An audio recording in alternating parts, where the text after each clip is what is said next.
My name's Steve Punter, and I'm standing for the Taupō board. Expenditure control, that would be the first thing, and that's part of good governance, which I would want to see and introduce if it's not there. The next one would be transparency, where the public need to know what the council are doing, where the money is going, no behind-the-scenes dealing.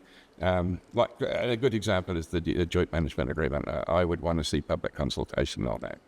I have a well-developed sense of justice, fairness, and rightness. I have a thing about equality and one law for all. My profile will tell you all my academic qualifications, so I don't need to go there. I've had a lot of service on not-for-profit boards. I know how tight money is and how hard it is to get. I teach governance, so I know how boards are supposed to work, and council's just another board. I've had 30 years in diversity of people, in human resources, adult education, mediation, and I look for compromise and collaboration where I can. There's no competition in terms of rates. You can change your phone, your power, your gas, you can't change your council. So they have a privileged position. There's no downward pressure on the rates, and we need to look at that, including rate capping. So it's about the affordability of rates. I don't want Taupō to become a town for the rich, in terms of rates.